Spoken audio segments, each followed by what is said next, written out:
in the series of talks that we started some 2 years ago, covering the synthesis of yoga by Sri Aurobindo. We covered the yoga of works and the yoga of knowledge at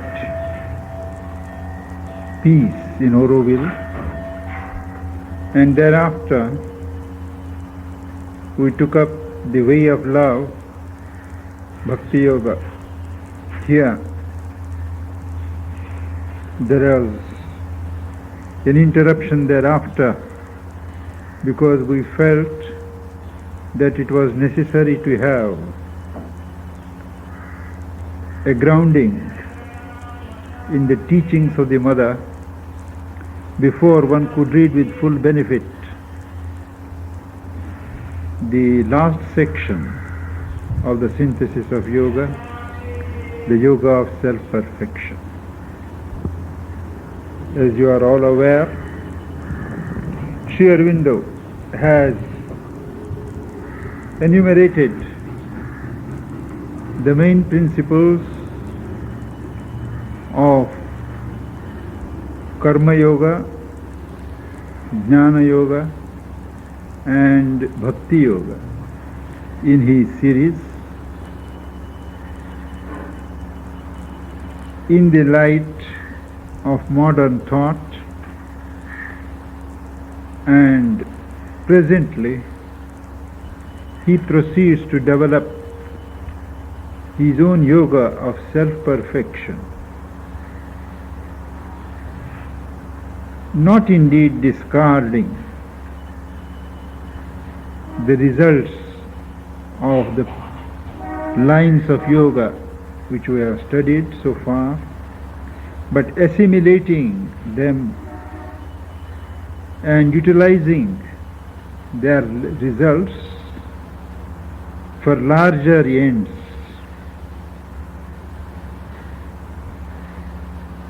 He has sought to pull out yoga from the hermitages and specialized cottages into the open, so that yoga could be a way of life itself. Yoga could be utilized to develop life to its optimum. And that is why he has called his integral yoga as the yoga of self-perfection. In all lines of yoga that we have studied,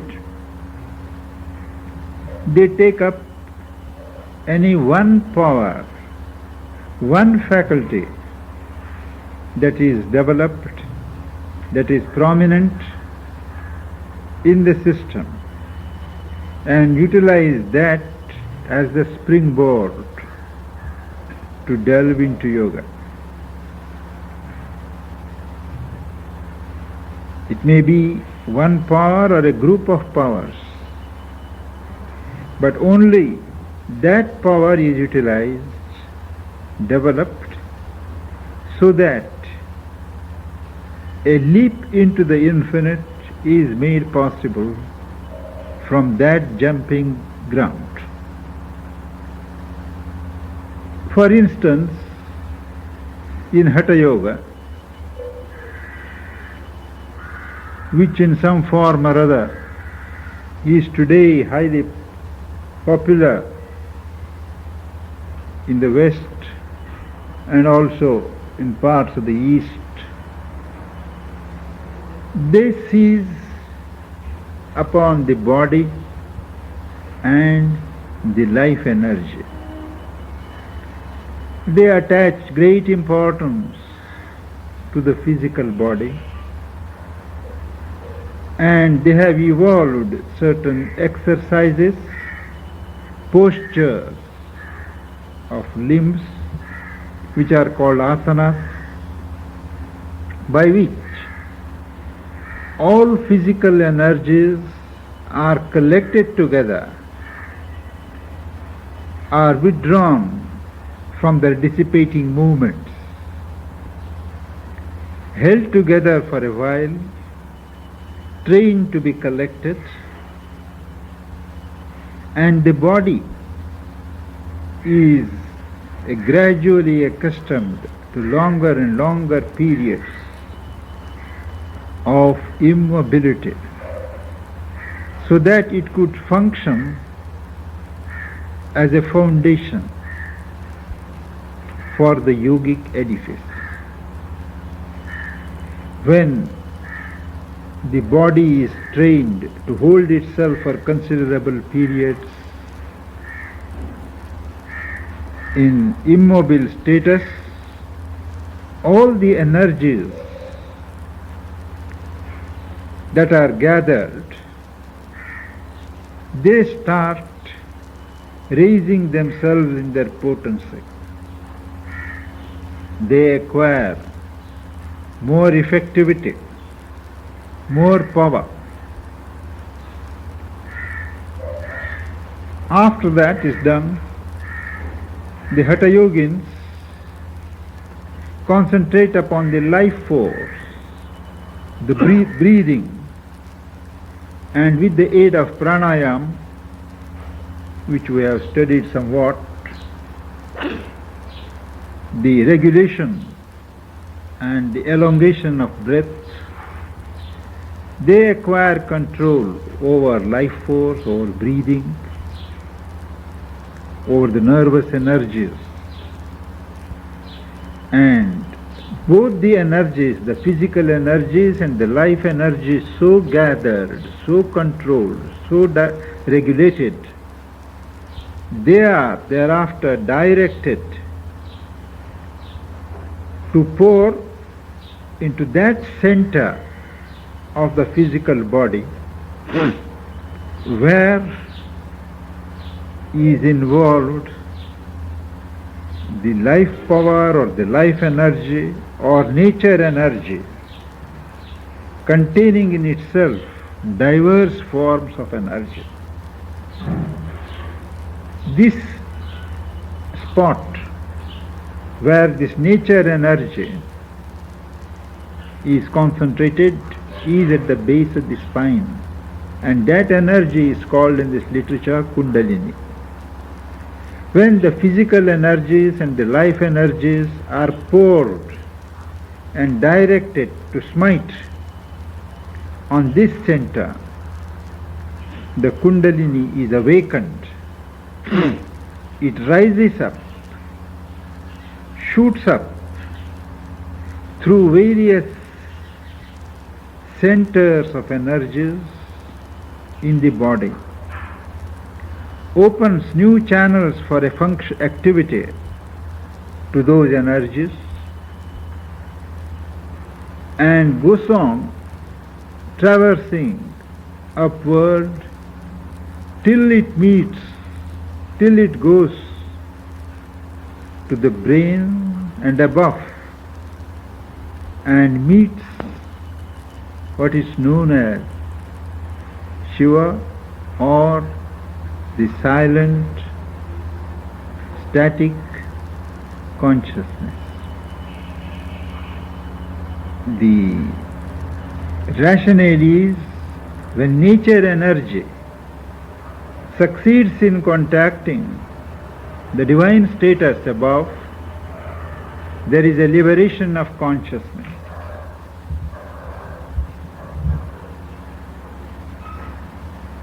Man is no more held as a slave to the lower nature, and he breathes the freedom of the higher regions.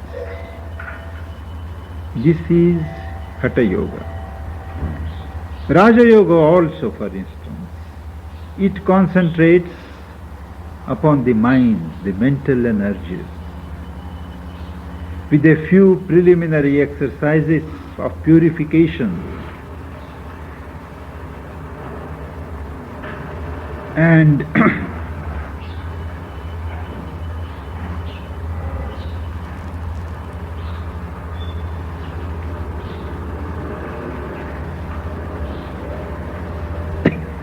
Meditation and self-disciplining, for that's ultimately the meaning of yama and niyama spoken of by Patanjali.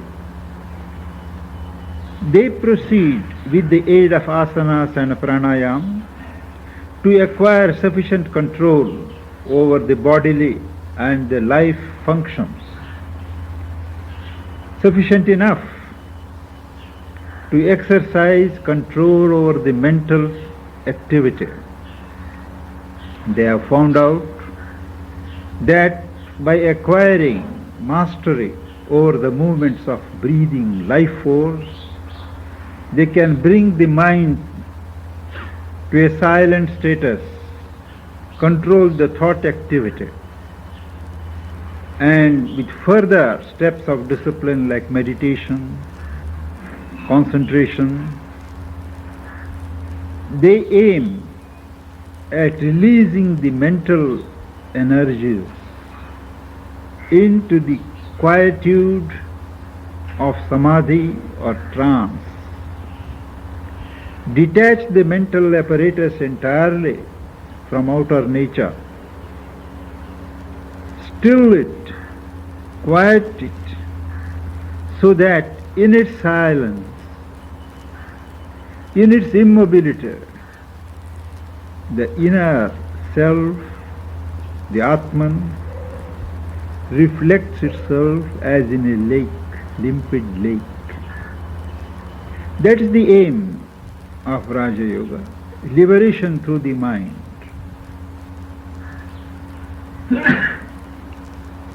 Thus in each of the lines of yoga,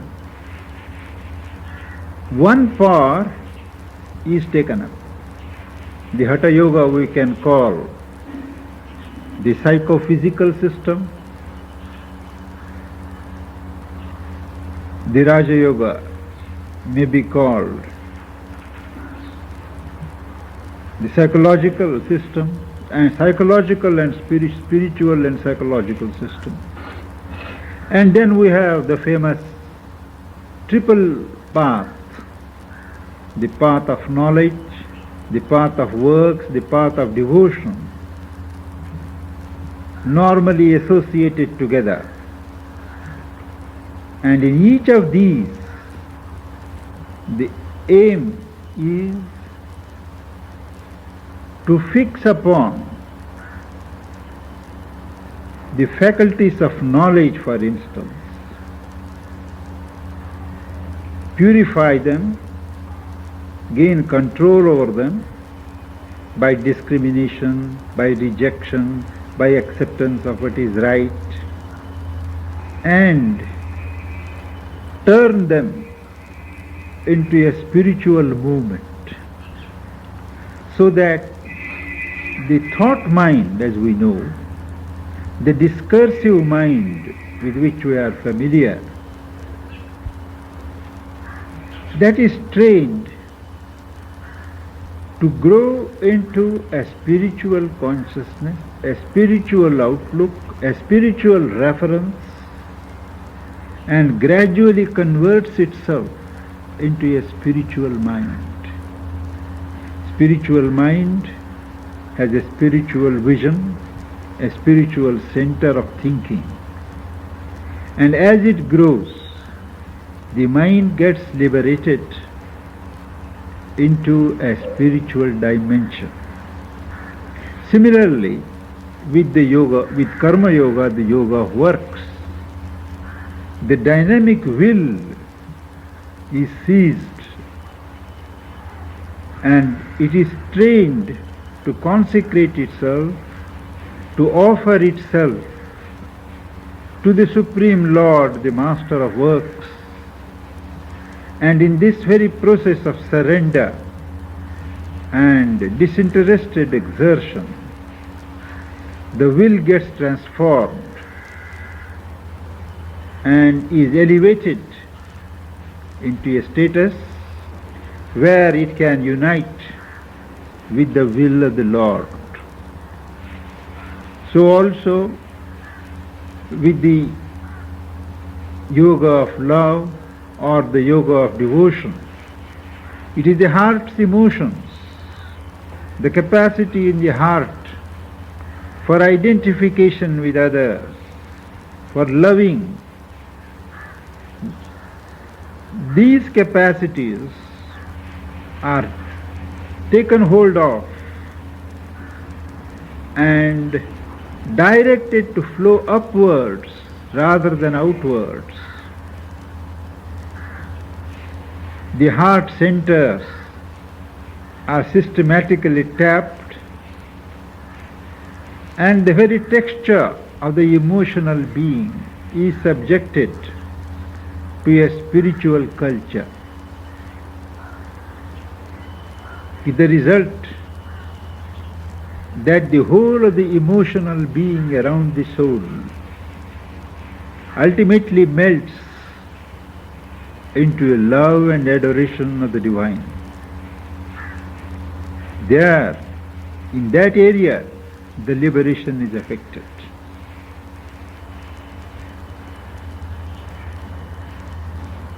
But it is also a fact that though one may start at any point, start with any power that is prominent, that can be conveniently seized upon, as Sri Aurobindo says,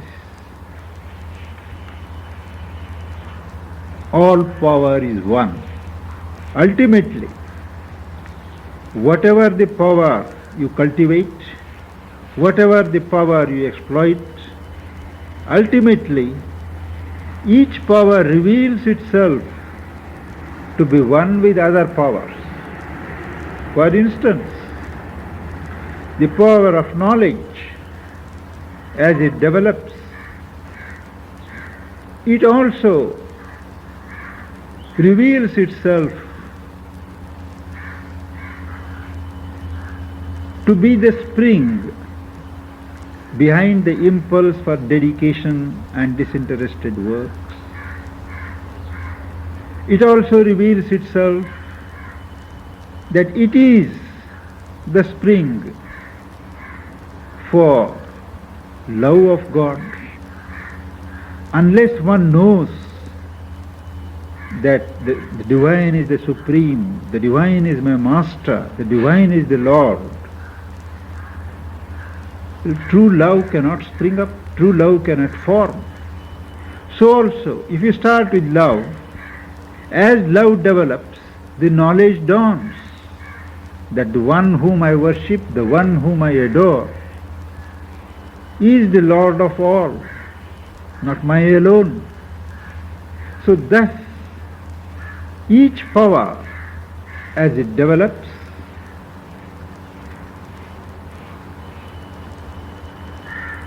enters into the territory, man-made territories, mind-made territories of other powers. And that is because all power is power of the soul. Every power in life derives from the soul. This gives rise to the possibility of having a yoga which is not concerned with one power alone, with the liberation of one part alone, but a kind of synthetic yoga which combines or can combine all methods and make the liberation as extensive, as wide and as high as possible. And it is not that attempts have not been there so long in Indian history. There is, for instance, the tantric yoga, the yoga of the tantras. They have seized upon this truth that all life moves between two ends, soul and nature, soul and Shakti, Purusha and Shakti. And they have attempted to embrace life from one end to the other end. They have not sought to take only one power, but they have sought to include all the powers by extending their vision from one end to the other.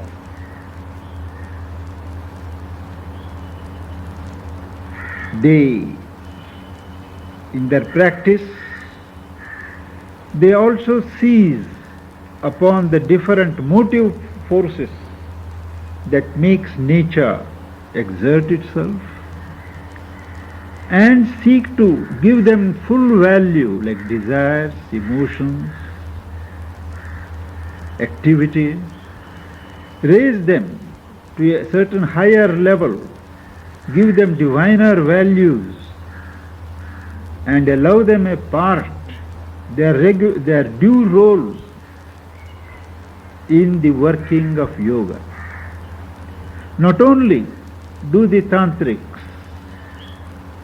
attempt to take up the whole of nature without making distinction of high and low and turn it Godward, but it is also part of their aim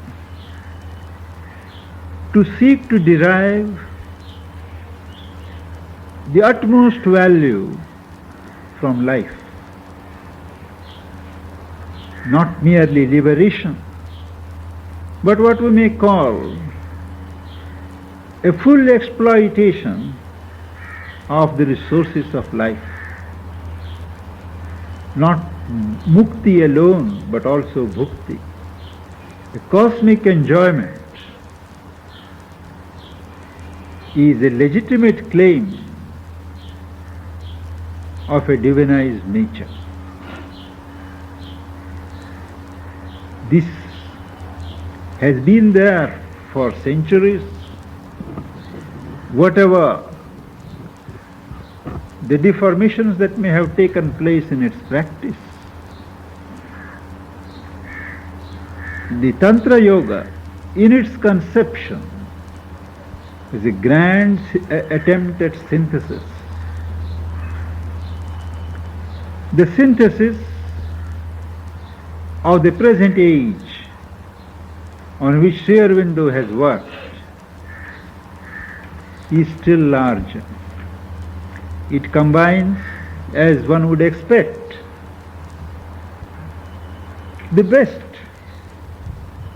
of all the yogas, not in a kind of artificial unity, but in a living synthesis. As he puts it so graphically,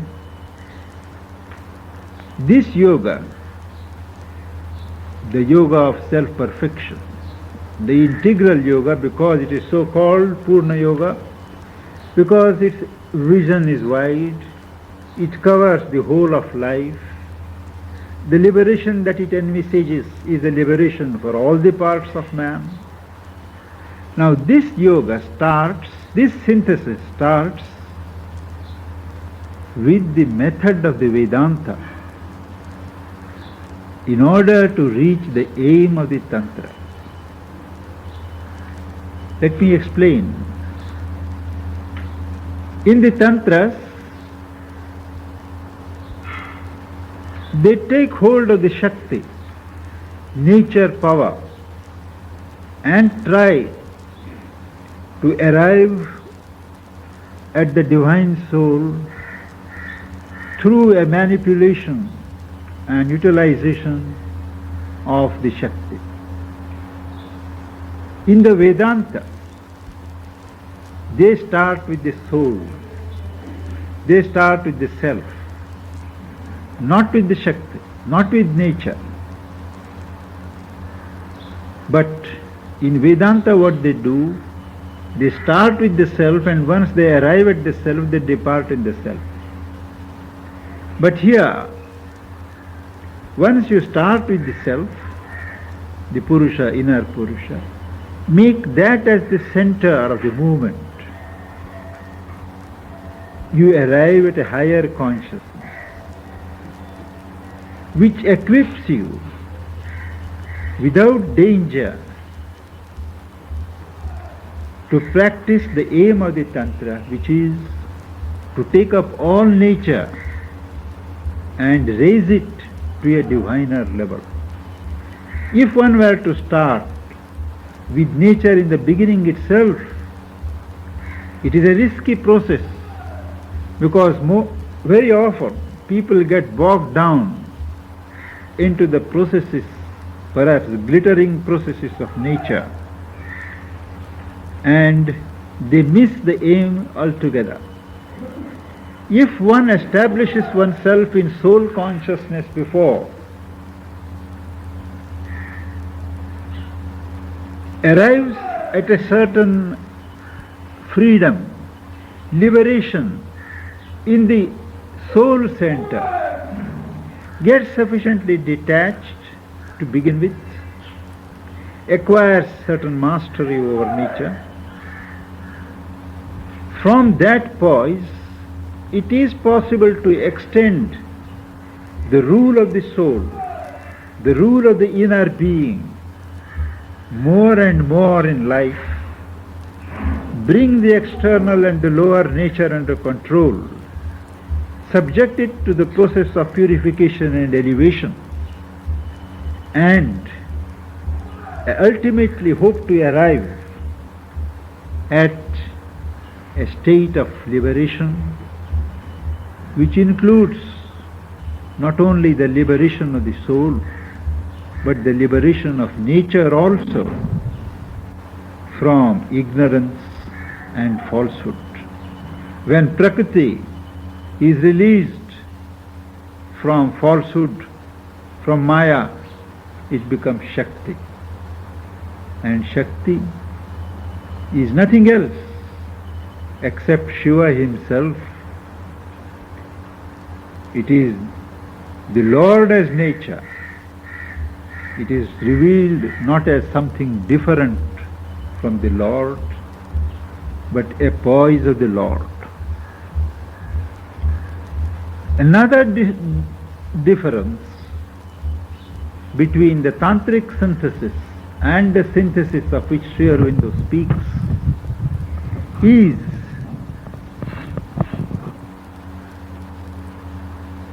that one starts in the tantras from below. All attempt is first directed towards the awakening of the lower center. In the process, all the lower energies are set into movement. One first comes into contact with the restless nature which is ignited into activity. And one has to follow the laborious process of coming up step by step on one's own oars. But in this synthesis, one starts with the soul in the mind, with the spirit as embodied in the mind. One starts here. One opens these levels to the higher Shakti, to the higher consciousness. And once it is received and entered, it is that Yoga Shakti that moves step by step, opening up various areas and regions of consciousness and being, and working its way. One starts at a safe level. Instead of starting from the bottom, one starts at the top, where one is more conscious, where things are more under control. And man himself being a mental being, it is very natural for him to start in the mind. One knows better, one is aware better, one can control better. So it is from the top that this synthesis starts. The process is a self-surrender, and a self-surrender at all points. Not the self-surrender of a bhakta who surrenders only here in the heart, nor of a jnanin who exposes only his mental summits. But at all points at which one is conscious, one directs that will to surrender. One knows and recognizes that this vast endeavor cannot be done by one's own effort. One opens oneself to the higher Shakti, to the divine power, and makes an effort to consistently keep open every part of oneself of which one is conscious to the action of the descending force, allows the divine to possess oneself. One does not seek to go up and possess the Lord. One throws oneself open, keeps oneself exposed to be possessed by the divine. In this, these are two features, and the third feature is enlargement of the objects of yoga. Whether in the traditional lines of yoga or in the yoga of the tantras of which we have been speaking,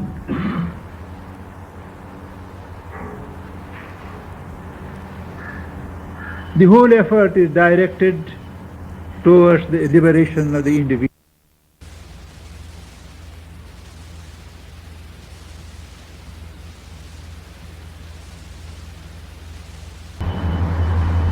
But here, it is recognized that an individual liberation, individual action, individual result is a partial result. Man does not live alone. Whether he likes it or not, he is part of the cosmos. The divine that is in him is also there in others. And his own liberation, his own perfection can never be complete, can never be whole, unless that liberation and that perfection is worked out, at least to a certain extent, in those around him. So this dimension, universal aspect, the aspect of a cosmic realization, cosmic effort, the cosmic problem, is a speciality of this synthesis. It is recognized that man is part of the universe, and if he is to be whole, the universe also has to participate. He has also to contribute to the total evolution of the universe. And here comes in the conception and the practice of collective yoga.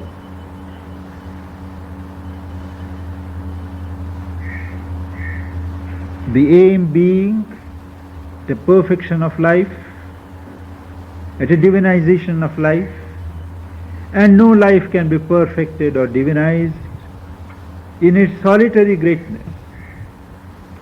Because one has to have impacts, one has to receive currents from outside, from above, from below, from around. And unless those levels around oneself are also raised, are also subjected to a certain purification, and an environment is created by which there is a growing perfection in a collectivity, however small it may be, no individual perfection or liberation is safe. So this is another aspect of the synthesis.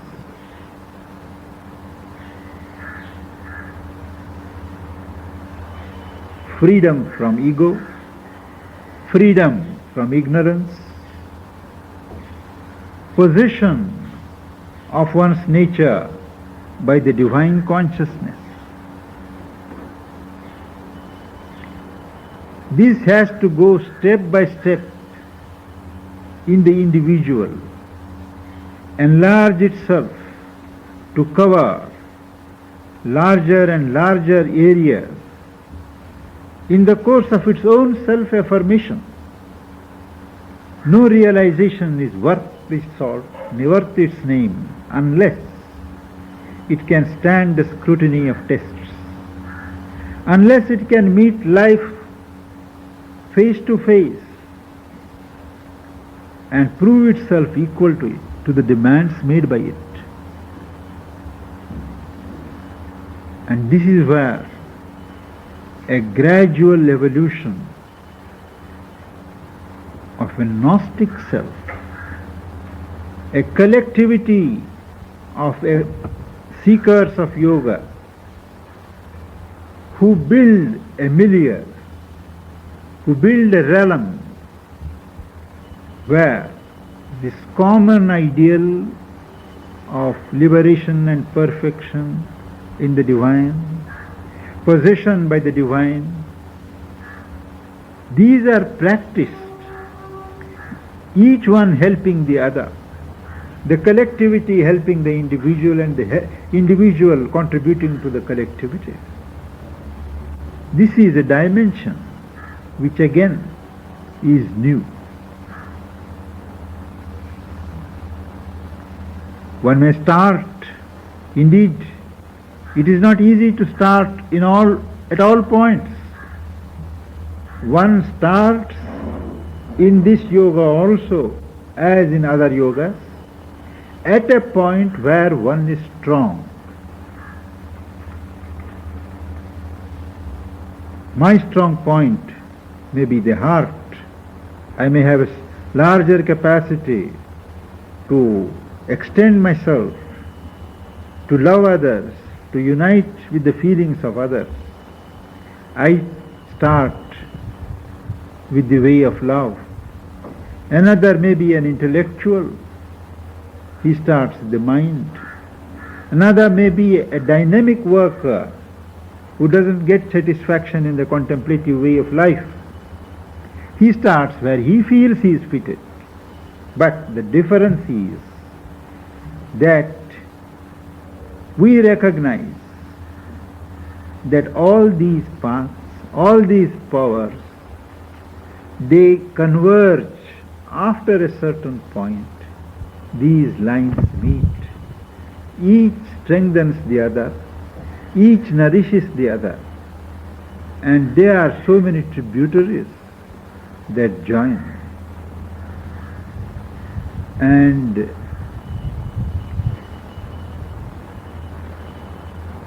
carries the soul on its flood. This possibility, or rather this certainty, that all these powers are going to unite at some point is always kept in mind. Things do not happen exactly logically, step by step. One may start with the mind. Suddenly there may be an opening in the heart. But it is not asked to wait till the mind is developed. It is taken up on the way. It is joined to the mental effort.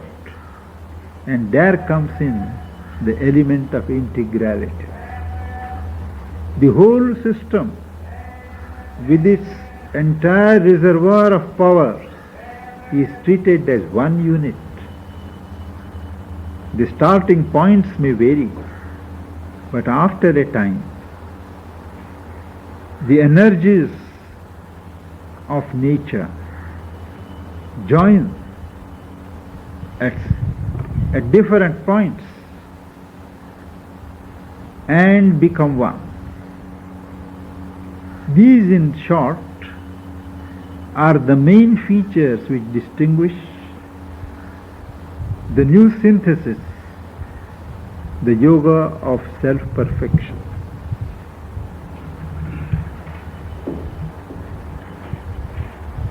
Any questions? You appear to be tired. No? spoke about the mind, using the mind to represent the mental being. There were about 3 or 4 places in that chapter where he mentioned the mind. He had a certain phrase, and I needed to be sure, of soul in the mind. How is the soul in the mind? In some ways, even it sounded like he was suggesting that you do that in the triple path, in all three, but I didn't think that was true. No, what he means is the spirit in mind or soul in the mind. We start. We recognize that the divine embodies itself in the mind also, the mental Purusha. And we start there, not at the level of reasoning mind or at the level of thought mind. We shall not get bogged down into the processes of analysis. This is right, that is wrong, this is eternal, that is temporal. We will become expert logicians, but not yogins. But if from the beginning you lay stress upon the soul element in the mind, the place where the mind is hooked to the divine, where it naturally opens to the higher levels, where it does not insist on mentalizing experiences. That is the right way to start at the mental level. That is what he means when he says a spirit embodied in mind. We start there. It's not easy. All of us have to pass through the levels where we are, from the levels to that. But the aim is to arrive at a level or a layer in the mind which is comparatively free from these involvements, and use that as the springboard for developing the consciousness, for opening the being to receive the higher influx. Is that also used for the other 2 parts of the second path, the bhakti and the karma?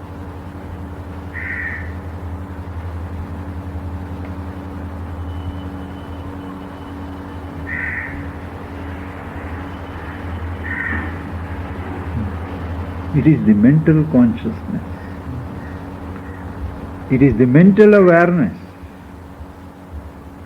with which we approach the heart or the life energy. We are essentially mental beings. So it is through the mind that we are aware. What is the motive force of my working? How far is my emotions and things are pure? The approach is mental, but not mental in the usual sense. The approach is of the, you can say, awakened mental or enlightened mental. So whether you start in works or in love or in knowledge, the approach is from a layer of the mind which is comparatively purer, nearer the soul than the ratiocinative mind.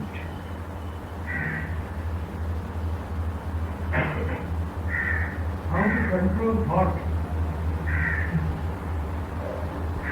The one effective way is to intensify our interest in what we want. Supposing we want to realize the divine, the interest must be so created, so developed, that the mind naturally flows into that direction. What normally happens is only a part of ourselves is attracted to the ideal.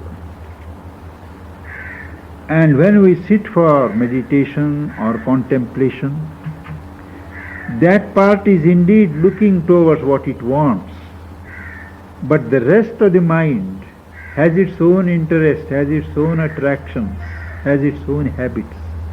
They all engulf this, and we feel restless, we feel the invasion of thoughts. But if that interest in it is widened, established as the strongest point, then thought cannot disturb. To take an example,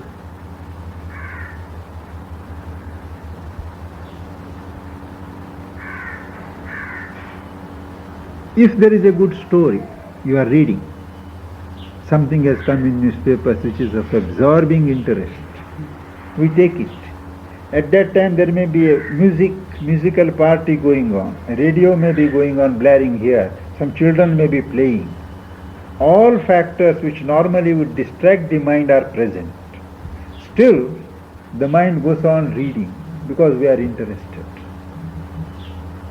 When you read a newspaper, you are not disturbed by anything, particularly if there are interesting things. On the same analogy, it has been said, create an interest, intensify that interest, make that interest a capital interest. Then other distractions die down, they become weak. That means, in a word, aspiration, sincerity.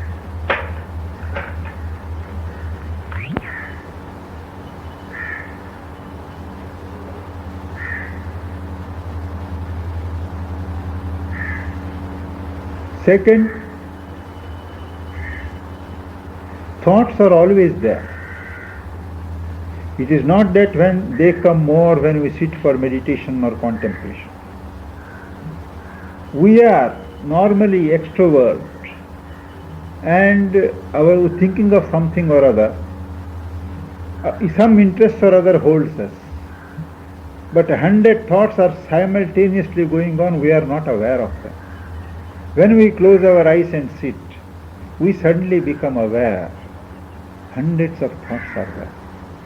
The thoughts have not specially come because we are meditating. They are always there, we become aware of it. And meditation or concentration is an occasion to study what are these thoughts that are coming. What do they reveal? They come because something in me wants to think of them.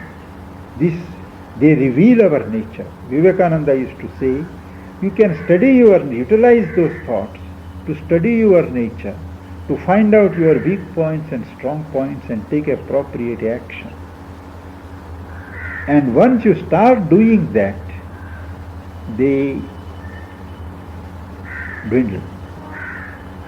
So Vivekananda spoke of 3 or 4 methods. One is, he said, observe each thought as it comes. Study it. See what it reveals. The thoughts will get tired. They will dwindle. Second, he says, treat them as birds of passage passing through the sky. Just ignore them. Concentrate on what you want. Third, it's a most laborious process. As the thoughts come, reject them. Very difficult. But still it can be done. There are people who are so tense and concentrated that each time a thought comes, they throw it out. Fourth, which Sri Aurobindo recommended, and which we have found the most practical, is to cultivate a bifurcation of mind. That is, my central thought, central concentration must be on what I want. The rest, if the thoughts move about, you just ignore them. They run about like flies on the surface. But I am concentrated upon what I want. I think of mother, I think of love for mother, I think of doing work for mother, whatever it is. I am concentrated there. But somewhere I am conscious that things are going on. You ignore them. Gradually what happens, there are 2 layers of the mind. One surface layer busy with the thoughts, the rest of the mind turned inward towards the object of meditation. Bifurcation of mind, bifurcation of nature also. This is the easiest way and the most practical way in this yoga.